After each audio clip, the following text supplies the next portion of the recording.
Shalom. Today we're going to talk about covering up sin with sin.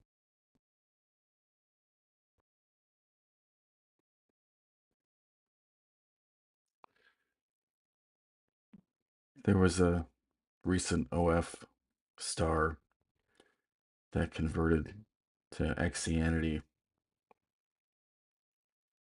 and there's a division among them. Some think that now that she's confessed, like Shaul says, she's saved. Others think that she's not. As I've said before, the New Testament doesn't teach you are presently saved. It teaches it's a hope, promise,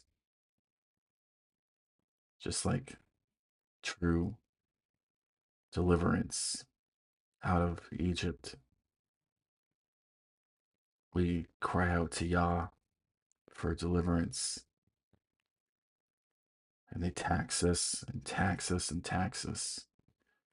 They tax our income, they tax our purchases, they tax our property. And if that's not enough, they put fees and registrations on the ability to even get food. Like Amos Miller, poor man, wasn't even publicly selling food, but they destroyed him because he didn't go through their rules and their system.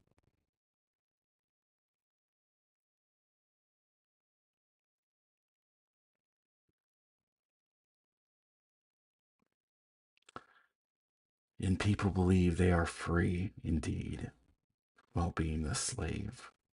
The most powerful statement to keep a slave under control is to tell him he is free while the chains are still on him. Now, the young boy Samuel was ministering to Yahweh before Eli, and the word from Yahweh was rare in those days. Visions were infrequent. And it happened at the time as Eli was lying down in his place. Now his eyesight had begun to fade, and he could not see well, and the lamp of God had not gone out yet. And when I was reading that this morning, I found that interesting. I don't recall reading when the lamp of God went out. And this is a key to knowing when this was when this was written.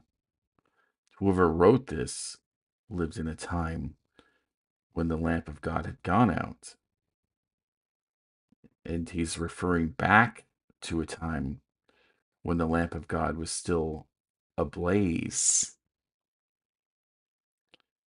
Samuel was lying down in the temple of Yahweh, where the ark of God was. And that's interesting. Why did they translate the tabernacle to temple? See, this is all very interesting when you dig in. The Hekel, the sanctuary, but they translated it to temple. But there was no temple yet.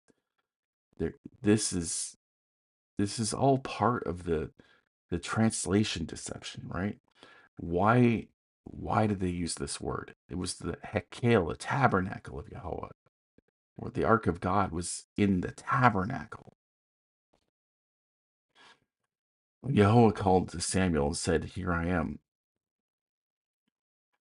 Then he ran to Eli and said, "Here I am, for you called me."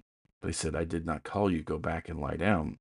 So he went and lay down. And then Yahweh called yet again, "Shemuel." So Shemuel rose and went to Eli and said, "Here I am, for you called me." But he answered, "I did not call you, my son. Go back and lie down." Now Samuel did not yet know Yahweh, nor had the word of Yahweh yet been revealed to him. So Yahweh called Samuel again for the third time. And he arose and went to Eli and said, "Here I am, for you called me." And then Eli discerned that Yahweh was calling the young boy. And Eli said to Samuel, go lie down. And it shall be, if he calls you, that you shall say, speak, Jehovah, for your slave is listening. So Samuel went and lay down in his place. And then Jehovah came and stood and called as to other times, Shemuel, Shemuel. And Shemuel said, speak, for your slave is listening. And Yahweh said to Shemuel, behold, I am about to do the thing in Israel, in which both ears of everyone who hears it will tingle.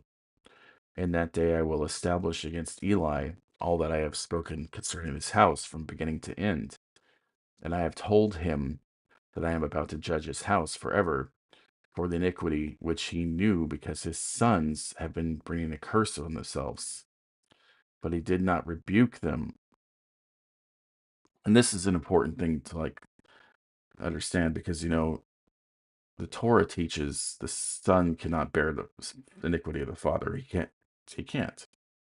The father shall not be put to death for their sons, nor shall sons be put to death for their fathers. Each shall be put to death for his own sins. So the son cannot die for the sins of the father. Yet also the father cannot die for the sons of the sin. So why then is he bringing a curse on himself for not doing this? Because of this right here. He did not rebuke them. Go to Leviticus 19:18. You shall not hate your brother in your heart. You may surely rebuke or reprove your neighbor, and so not bear sin because of him. This applies to your children as well. It applies to our spouses. If we do not rebuke their sin, if they have knowledge of Torah, and many of them don't, and this is the challenge, like, how do we teach them to understand the truth? How do we teach them to know right from wrong, so they're not like children like I have in the picture, right? You know, in because children do not bear the sins of their fathers, right? Deuteronomy 139. Moreover, your little ones, who you said would become plunder, and your sons, who this day have no knowledge of good and evil, shall enter there, and I will give it to them, and they shall possess it. These children were not guilty of their parents' sin. They didn't inherit the sin of their father. Jeremiah 4:22. For my people are ignorant fools, they know me not. They are simple-minded children. They have no understanding. They are wise to do evil, but to do good they do not know. And this is the state of many of our unlearned family. They don't know that what they're doing and saying is wrong, and we're trying to teach them. Otherwise, how can we say rebuke them for something they don't even believe is wrong? It won't make sense to them.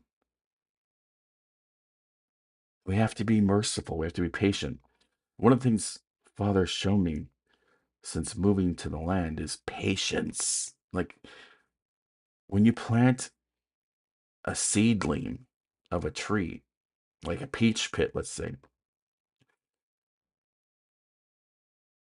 it doesn't just grow up into a full grown peach tree overnight. It takes years. The promise to Abraham, it took him, I believe, 40 years to see his son Isaac.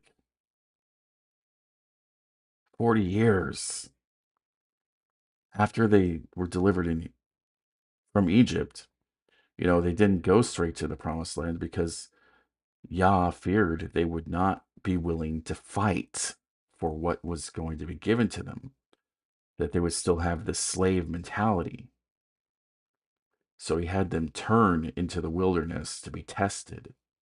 They failed the test and spent 40 years in the wilderness. If you don't have patience to see the outcome you're not going to see the outcome. And, this is the same with, the idea of a seed, right? The seed that I plant, do I just plant one seed, putting all my hope in one seed? No, that's foolish. That's like a child. That would be like saying, this one kernel of corn will feed my family forever. Why would I do that? It's foolish. When I cast seed, whether in my little greenhouse or on the actual earth, I would never put all my hope in one seed. I cast many seeds, hoping many of them, not all of them, because I know not all of them will. Some will be stolen by birds, and some, the soil will be too rocky. Those seeds won't take root. So when you cast seed, you're always going to cast more than one. This is why Zerah in Hebrew always means plural. It's always about our children, and it's about what we feed them, about how we teach them, about how we rebuke them. You and if we don't discipline our children, we don't love them. And if we don't love them, we will be in sin and bear sin because of them. This is what happened to Eli. He didn't bear sin because of their sin, he bared sin because of his own sin, because he did not rebuke them. Now, therefore, I have sworn to the house of Eli that the iniquity of Eli's house shall not be atoned by sacrifice and offering forever. Think about how powerful that is. No matter what sacrifice Eli made, no matter how holy of a sacrifice he made, his sin can never be atoned for.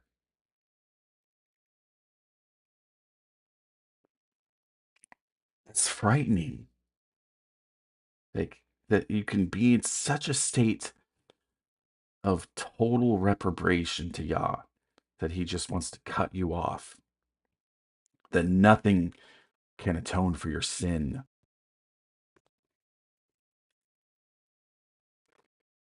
In Deuteronomy 29,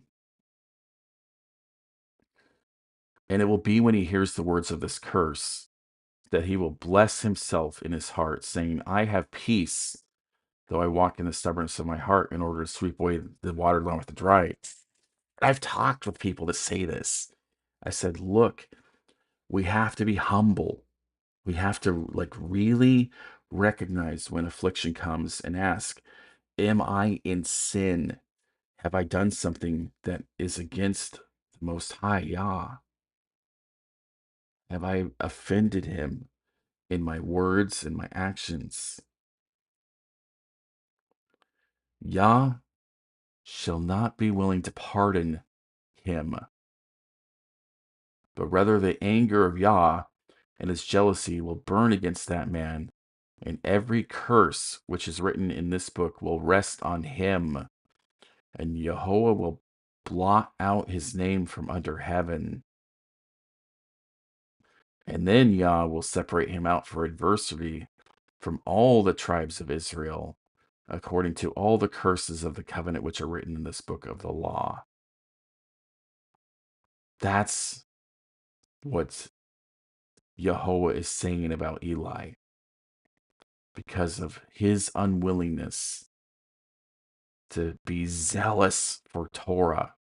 And he taught his sons Torah. He knew Torah, but he refused to stand up and do what's right because they were his blood, because they were his kin.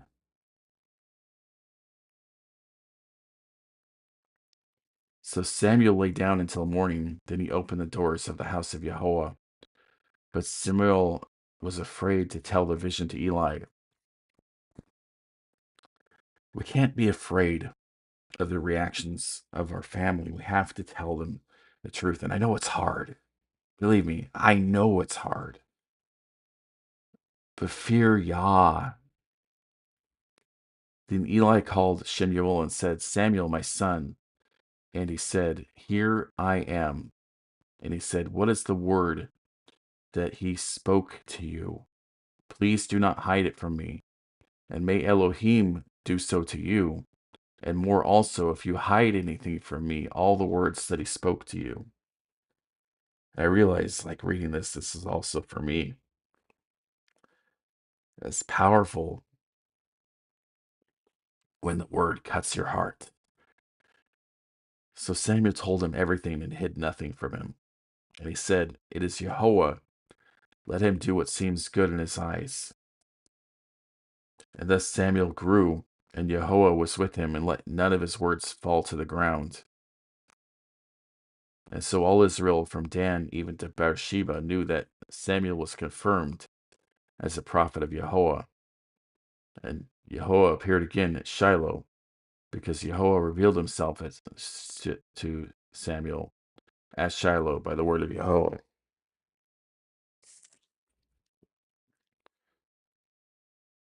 Samuel was anointed, and the word anointed, it is Mashiach in Hebrew. He was Messiah, anointed of Yah. So was Eli. Eli was an anointed one. And it came about through Shemuel's life that a similar situation happened. It is so interesting how this happens.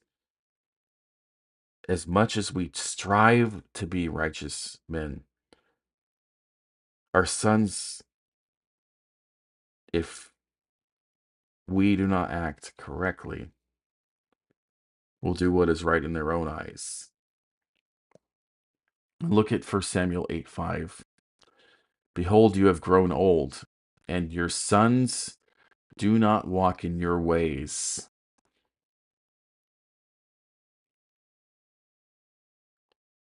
So sad.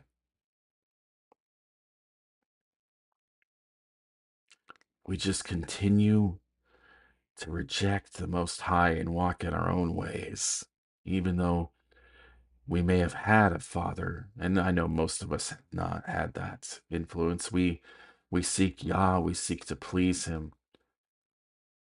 Now appoint a king for us to judge us like the nations, all the nations, the Goyim, the Gentiles in Greek.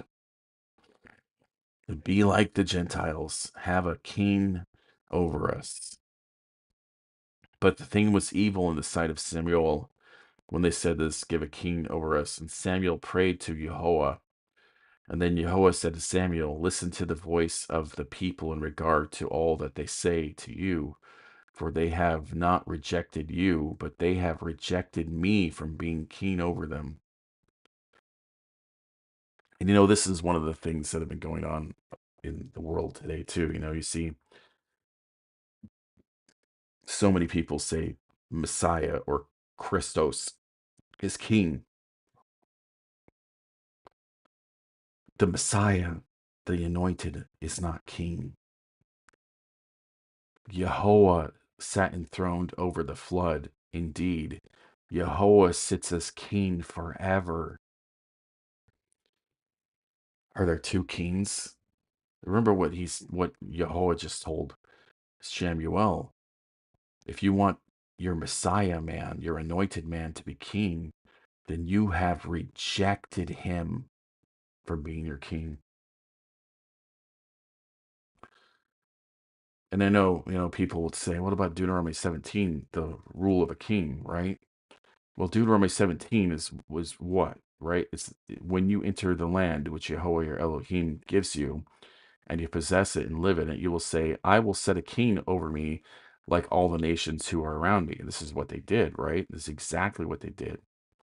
You shall surely set a king over you, whom Jehovah your Elohim chooses, one from among your brothers, who shall set your as a king over yourselves, who may not put a foreigner over yourselves who is not your brother. This is why the genealogy through the male is so important, to know that he is of Israel. Moreover, he shall not multiply horses for himself. These are the rules regarding a king. Nor shall he cause the people to return to Egypt to multiply horses. You notice, this is so often said. Don't go back to Egypt. Don't look to Egypt for salvation in the situation you're in. Even if a wicked king arises that kills all the males and the firstborn, don't go back to Egypt. And this is the same thing that's said in Hosea 11, which is a poem of Yah about his son. When Israel was a youth, I loved him, and out of Egypt I called my son. More they called them, the more they went from them, and they kept sacrificing to the Baals and burning incense to graven images. Yet is I who taught Ephraim to walk. I took them in my arms, but they did not know that I healed them. I led them with the cords of a man, with bonds of love, and I became to them as one who lifts the yoke from their jaws. I bent down and fed them. They will not return to the land of Egypt, but Assyria will be their king because they refused to return to me. Assyria is their king. That's where the city of Damascus is, where Shaul is from.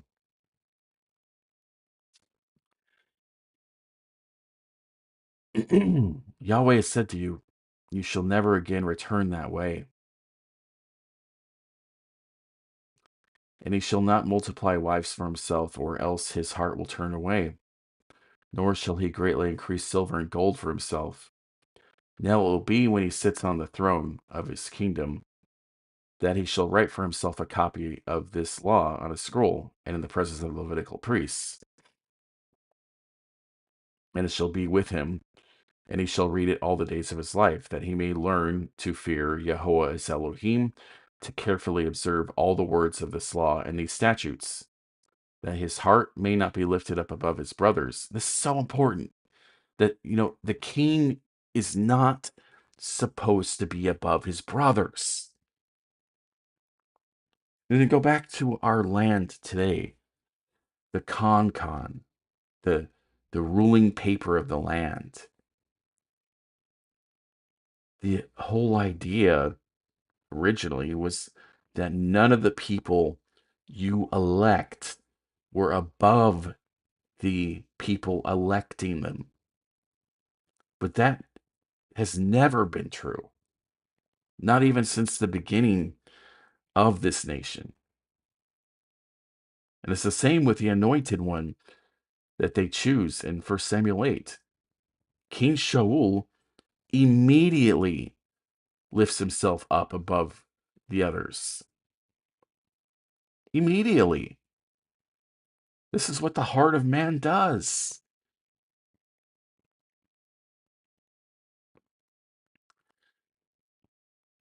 The thing that convinced me of that regarding this nation was how they dealt with the Whiskey Rebellion.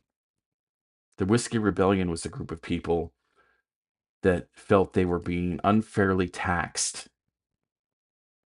So they did what the people who wrote the Con did in their Tea Party. They rebelled against the whiskey tax. And how did they deal with this protest? They formed a standing army and crushed them because they did the same thing these men did in their Tea Party. They were hypocrites, like most men. And, it's so sad to see so many people, they revere these people, but they were freaking hypocrites.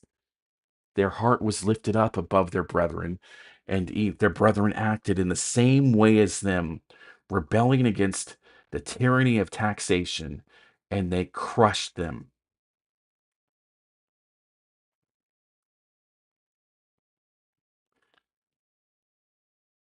This is not a sacred nation.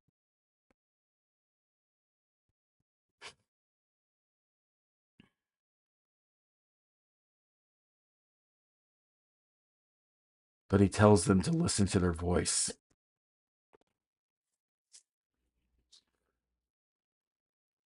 because he gives us over to our delusion. He gives us what we desire, even if that desire is against his Torah.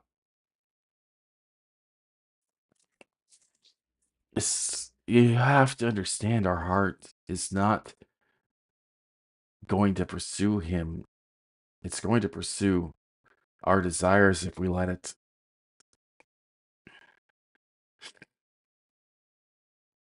In this passage right here, you know, then you will cry out in the day because of your king, whom you have chosen for yourselves. But Yahweh will not answer you in that day. Just like with Eli, you chose to reject Yahweh. And now you cry out to your king, but he can't deliver you.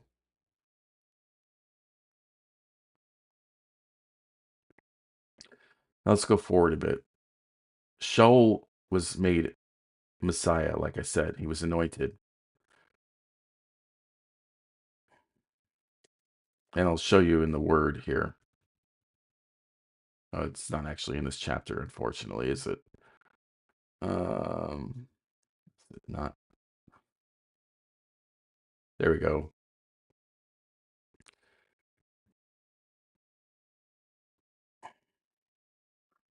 I will send a man from the land of Benjamin, and you shall anoint him, Mashiach. And this is how they transliterate things and translate things to hide them from you. You know, if they had transliterated Messiah here, and you had the idea that there was only one, what would you think? How can the son of Benjamin be Messiah? But he was. And as I said, King Saul lifted up his heart and he did what was wrong in the eyes of Yah. And there's a powerful passage several times in this kingship. But Samuel said, "What have you done?" And Saul said, "Because I saw that the people were scattering from me, they did not come within the appointed days, and that the Philistines were assembling at Michmash. Therefore I said, now the Philistines will come down against me at Gilgal, and I have not entreated the favor of Jehovah, so I forced myself and offered the burnt offering." And Samuel said to Saul, "You acted foolishly. You have not kept the commandment of Jehovah your Elohim, which he commanded you. For now Jehovah would have established your kingdom over Israel forever."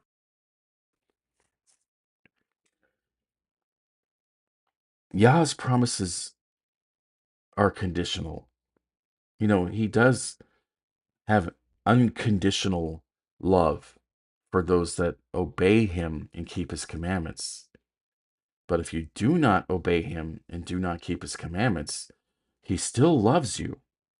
He still loves you, but he will not keep you in his house.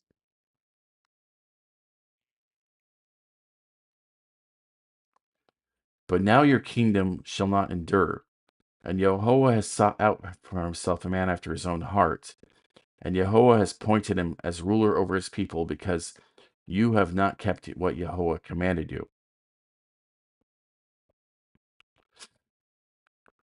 You know, and this is spoken again a couple chapters later when he again acts the same way in 1 Samuel 15.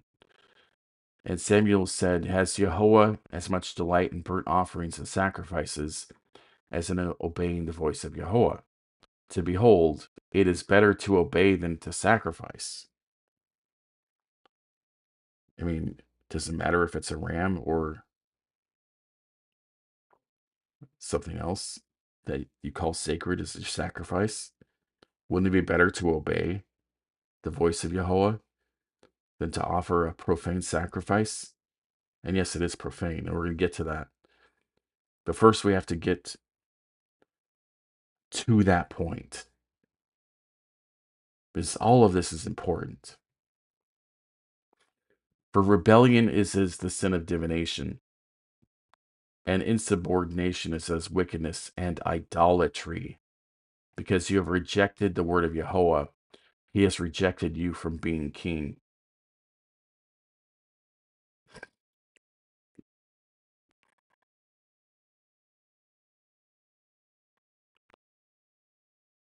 Oh, wow.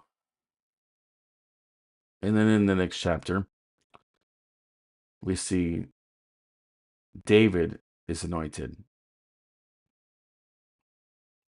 1 Samuel 16:13. Then Shemuel took the horn of the oil and anointed him, made him Messiah, in the midst of his brothers. And the Spirit of Yahweh came mightily upon David, and that day forward. And Shemuel arose and went to Ramah. Now the Spirit of Yahweh departed from Saul, and an evil spirit from Yahweh terrorized him. And this is so important to understand. The evil spirit came from Yah because of Shaul's continued disobedience. And how did Saul deal with that? And Saul's servant said, "Behold, now an evil spirit from God is terrorizing you. And let our Lord now speak to your servants who are before you. Let them seek a man who is skillful musician on the harp. And it shall be when the evil spirit from God is on you, he shall play a harp with his hand, and you shall be well." So Saul said to his servants, "Provide for me now a man who can play well, and bring him to me." And then one of the young men answered and said, "Behold, I have seen a son of Jesse the Bethlehemite, who is a skillful musician, a mighty man of valor, a warrior, one who is understanding of speech, and a man of fine form, and Yahweh is with him." So Shaul and his messengers to Jesse, "Send me your son David, who is with the flock." And Jesse took a donkey load with the bread and a wineskin of wine and a young goat, and sent them to Shaul by David his son. And then David came to Saul and said before him, and Saul loved him, and he became his armor bearer. So Saul sent Jesse, and saying, "Let David now stand before me, for he has found favor in my sight." And thus it happened that whenever the evil spirit from God came to Saul, that David would take the harp and play it with his hand, and Saul would be refreshed and be well, and the evil spirit would depart from him. And remember what we talked about, like literally given over to his delusion, that because of the harp playing, the spirit left.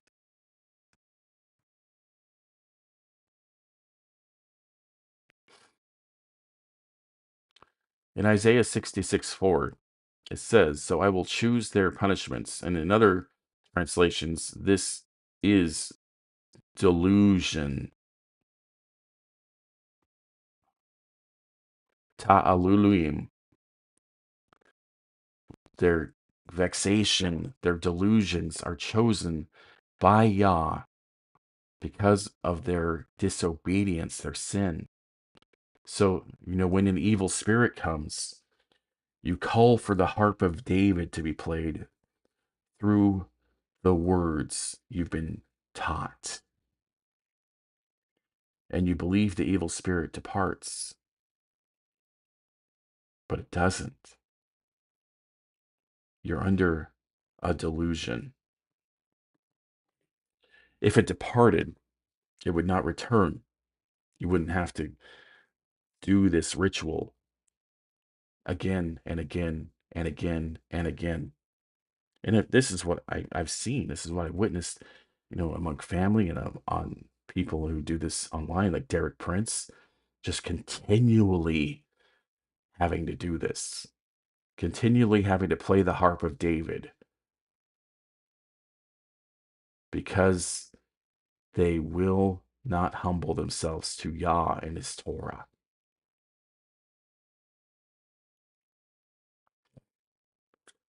And then they sing, "It is well." They declare they have peace in their heart, though they walk in the drunkenness of their spirit.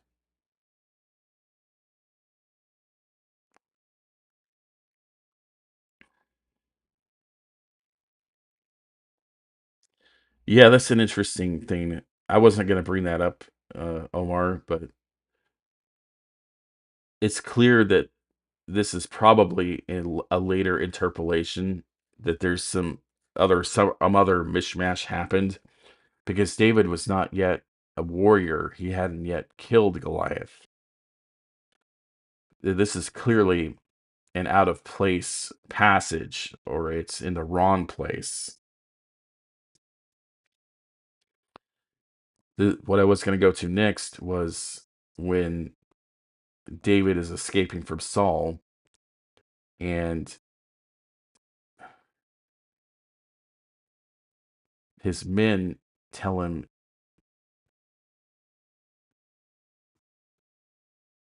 where is that at? I think it's,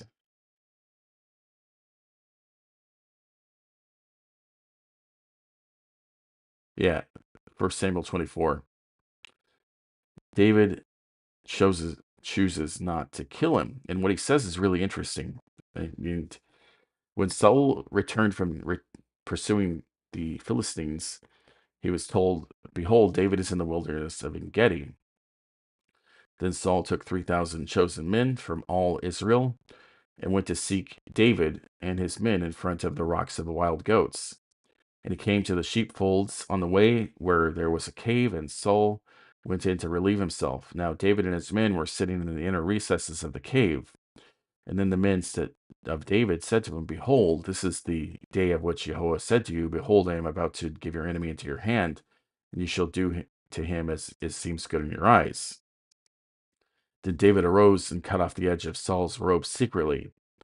Then it happened afterward that David's heart was struck him because he had cut off the edge of Saul's robe. So he said to his men, "Far be it for me, because of Jehovah, that I should do these things to my Lord, the anointed of Yahweh, to send forth my hand against him, since he is the anointed of Yahweh." Now imagine, again, if instead of translating it, they transliterated this to Messiah, that David cannot be anti Messiah, because that would be rebellion. He can't. He can't take the life of this man because he is the chosen of Yah. It is up to Yah how he will die. And David tore his men to pieces with these words and did not allow them to rise up against Saul. And Saul arose, left the cave, and went on his way. Now afterward David arose and went out of the cave and called after Saul, saying, "My lord the king." And when Shaul looked behind him, David bowed with his face to the ground and prostrated himself. And David said to Shaul, "Why do you listen to the words of men, saying, Behold, David seeks to do you evil? Behold, this day your eyes that have seen that Jehovah had given you today into my hand in the cave, and some said to kill you. But my eye had pity on you, and I said, I will not send forth my hand against my Lord, for he is the Messiah of Jehovah. And now, my father, indeed, see the edge of your robe in my hand. For in that I cut off the edge of your robe, and did not kill you. Know and see that there is no evil or transgression in my hand, and I have not sinned against you, though you are lying in wait for my life to take it. And may Yahweh judge between you and me. May Yahweh avenge me on you, but my hand shall not be against you. As the proverb of the ancients says, out of the wicked comes forth wickedness, but my hand shall not be against you. After whom has the king of Israel come out? Whom are you pursuing? After a dead dog, after a single flea? And therefore Yahweh be judge and execute justice between you and me. And may he see and plead my cause, and execute justice for me to escape from your hand. And now it happened that when David had finished speaking these words to Saul, Saul said, Is this your voice, my son David? Then Saul lifted up his voice and wept. And then he said to David, You are more righteous than I, for you have dealt well with me, while I have dealt evil with you. And you have declared today that you have done good to me, that Jehovah surrendered me into your hand, and yet you did not kill me. For if a man finds his enemy, will he let him go away safely? May Yahweh therefore reward you with good in return for what you have done to me this day. So now behold, I know that you will surely be king, and that your kingdom of Israel will be established in your hand. So now behold, I know that you will be surely king, and that the kingdom of Israel will be established in your hand. Oops. So now swear to me by Yahweh that you will not cut off my seed after me, and you will not destroy my name from my father's household. So he makes an oath and breaks it. He broke this oath by not having seed with Machel. He cut her off. So now let's go to Mr. David.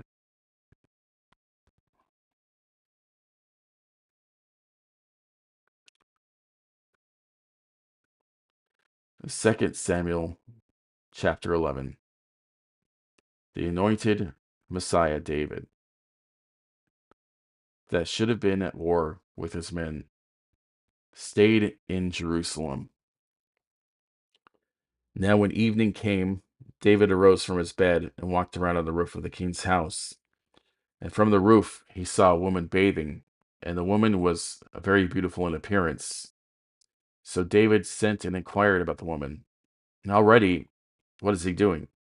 He's coveting after a woman that is another man's wife, and he's coveting after her even though he already has multiplied his wives, violating Deuteronomy 17. He already had, I believe, 8 wives and numerous concubines. But that wasn't enough. And then David sent messengers and took her. She came to him. He lay with her. And when she had purified herself from her uncleanness, she returned to her house.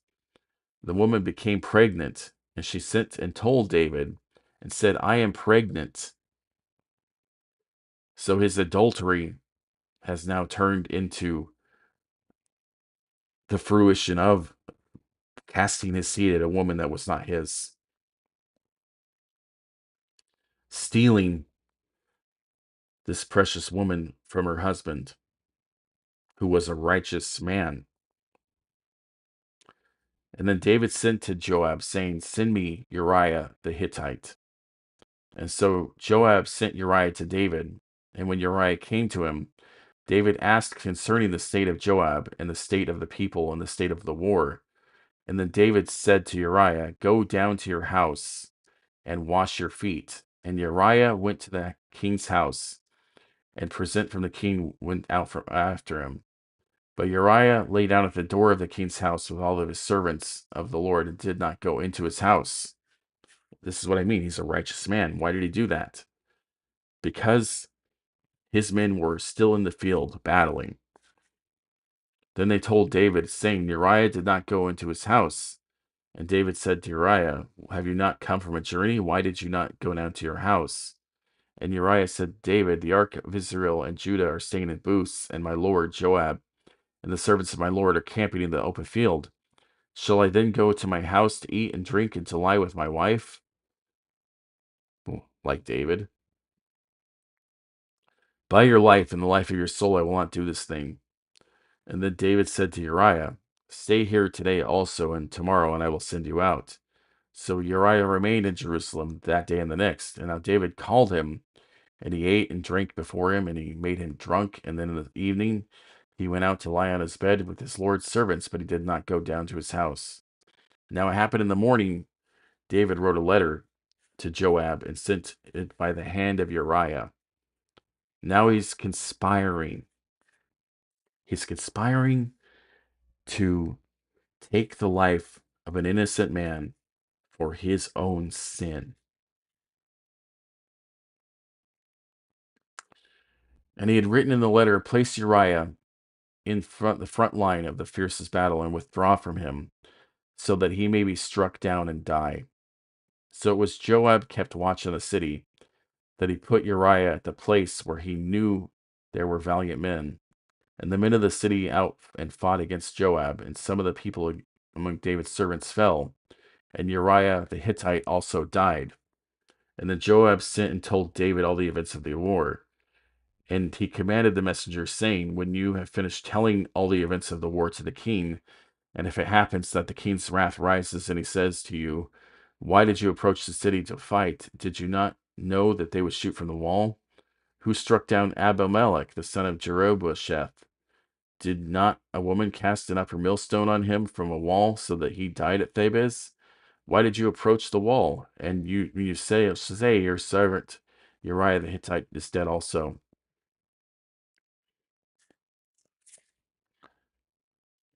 I remember reading this when I was still a Christian.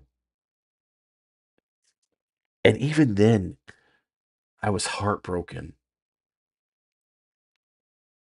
But I didn't connect it. How can the murder of an innocent man purge our sin? And not just like the murder that is described here of Uriah, but brutally tortured and destroyed. How can we believe that sin covers sin?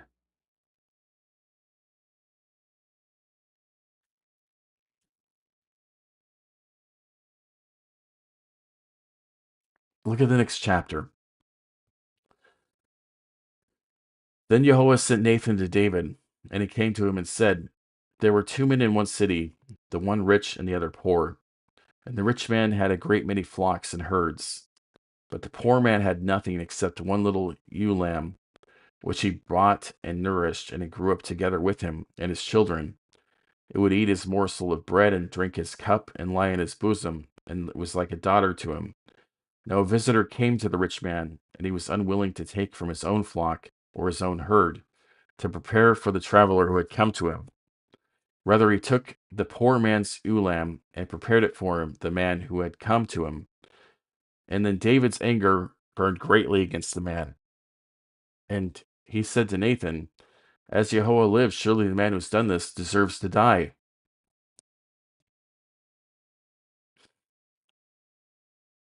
Yes, indeed, because the innocent man cannot die for you. And Jehovah said to Moses, whoever sinned against me, I will blot him out of my book.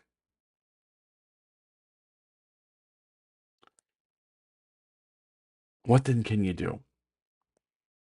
Like this king who committed adultery. What should he have done? Well, he should have confessed his sin then, but he didn't. And certainly, we can't believe the murder of Uriah covered his sin because it didn't. That's why Nathan was there. The sin of the innocent man didn't cover his sin, and Joab is even just as bad. Joab received a bribe to strike down innocent blood. Look at Deuteronomy 27:25. Cursed is he who takes a bribe to strike down innocent blood. And all the people say amen. What is the bribe? It's a free gift. The free gift that Paul so repeatedly tells you about. Romans 5:15. But the free gift is not like the offense. For if by one man's offense many died, much more the grace of God. He's saying that God is bribing you with a free gift to accept the murder of an innocent man.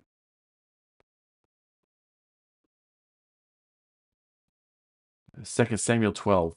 And he must make restitution for the lamb fourfold, because he did this thing and had no compassion, no mercy. I remember Hosea, right? What does Hosea 6:6 say? For I desire mercy, compassion, and not sacrifice, the knowledge of God more than burnt offerings.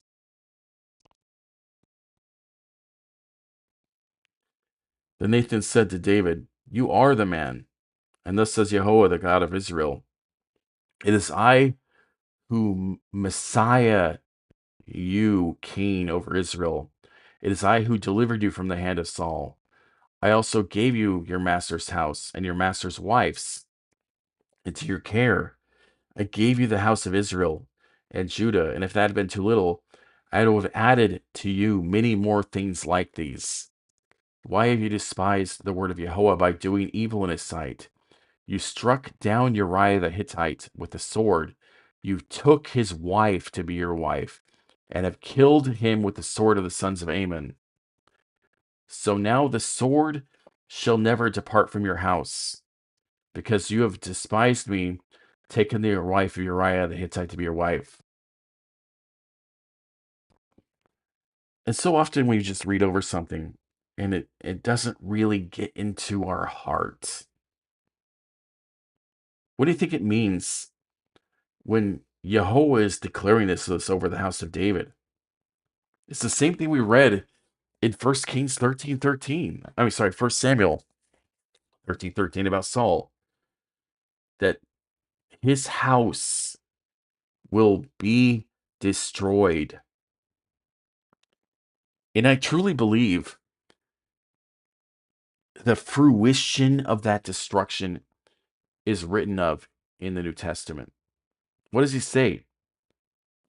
I have not come to bring peace, but the sword. A house divided cannot stand.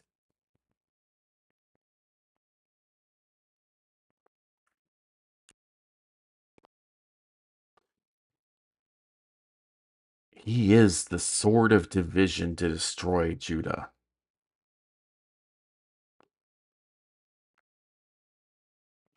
Because you cannot murder an innocent man and have your sins covered. You cannot accept a bribe of grace and expect your sins to be taken away from you. It's profane. It didn't work for David. It didn't work for David to murder an innocent man and believe that now his sins were purged through murder.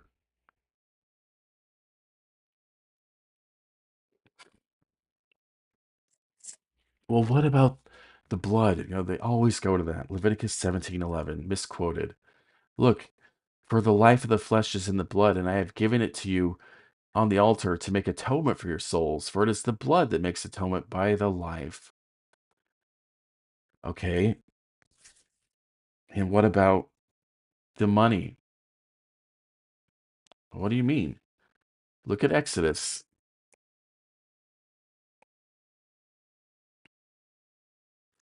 chapter 30. Yahweh spoke to Moses, saying, when you take a census of the sons of Israel to number them, then each one of them shall give a price of atonement for himself to Yahweh when you number them, so that there will be no plague among them when you number them. And this is what everyone who is numbered shall give: half a shekel according to the shekel of the sanctuary. The shekel is 20 gerahs. Half a shekel is a contribution to Yahweh. Everyone who is numbered from 20 years old and over shall give the contribution to Yahweh. The rich shall not pay more, and the poor shall not pay less than half a shekel when you give the contribution to Yahweh to make atonement for your souls. And you shall take the atonement money from the sons of Israel, and shall give it to the service of the tent of meeting, and it shall be a remembrance for the sons of Israel before Yahweh, to make atonement for your souls. Oh, yes, blood does atone for unintentional sin, but it's not the only thing. And it's clear, during the time of the census, when they gathered half a shekel per household, that the money they gave atoned for their souls. In Leviticus 5, it also says, flour.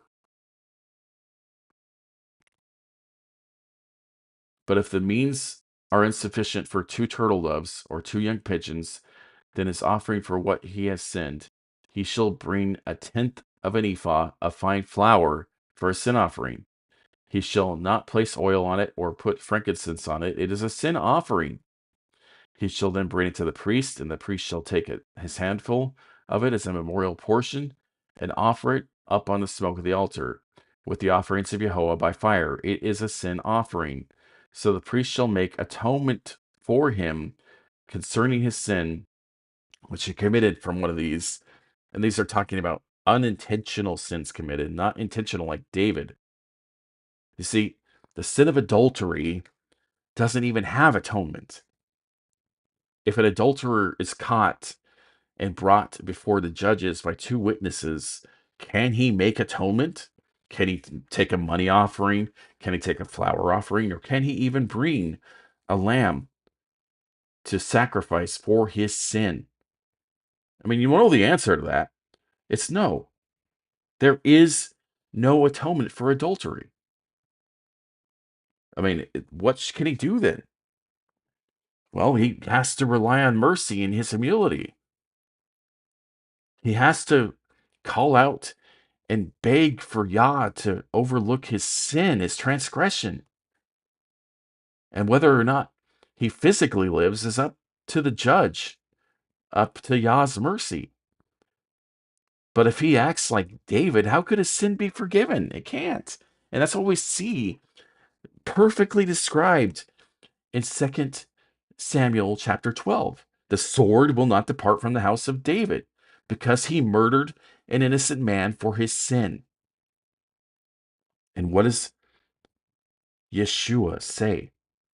I am the sword, and a house divided cannot stand. Let me look at Deuteronomy 13. If your brother or mother's son, or your son or your daughter, or the wife you cherish, or your friend who is as your own soul, entices you secretly, saying, let us go serve other Elohim, whom neither you or your fathers have known, the gods of the peoples who are around you, near you or far from you, from one end of the earth to the other, you shall not be willing to accept him or to listen to him, and your eyes shall not pity him. You shall not spare him or conceal him. You shall surely execute judgment on them. I don't even know if I could say that here. Your hand shall be first against him to put him to their punishment, and afterwards the hand of all the people. Doesn't he say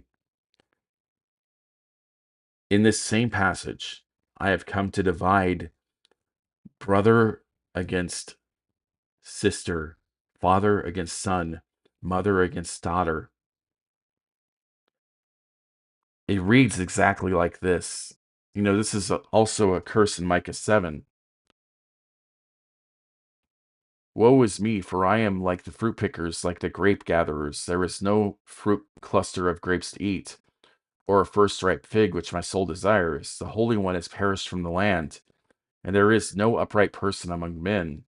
All of them lie in wait for bloodshed. And I think about these sweeping songs that you're taught to sing. The fountain of blood. The blood is all over me. Declare the blood all over me, right? You're waiting for that. You declare glory in blood shed of the innocent man. Each of them hunts the others with a net. What's a net? This is what the fisher of men uses to capture the afflicted. Concerning evil, both hands do it well. The prince asks also the judge for a payment, and a great man speaks the craving of his soul, so they weave it together. And the best of them is like a briar, the most upright like a thorn hedge. And the day when you post your watchmen, your punishment will come. At the time their panic will happen. Do not believe in a neighbor. Do not give confidence in a close companion. For him lies in your bosom to guard the openings of your mouth. For son treats father as a wicked fool. Daughter rises up against her mother, and daughter-in-law against her mother-in-law. A man's enemies are the men of his own household. Interesting, isn't it? Like, and that's word for word what he says.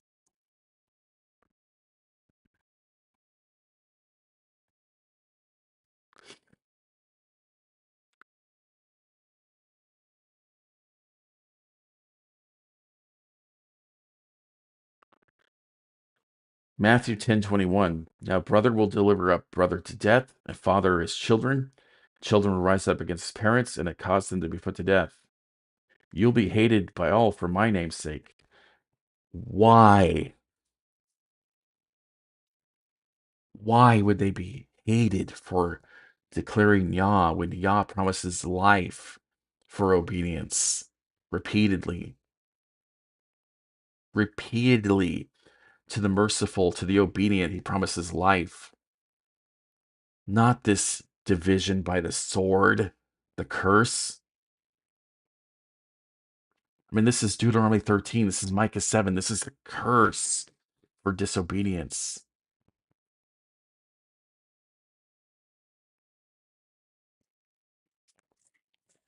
I pray this word of Yah does not fall to the ground, that you do not let it go astray from your heart, that you realize that the innocent man cannot be murdered for your sin, that we turn our hearts to Him and we don't harden our hearts, but we seek His mercy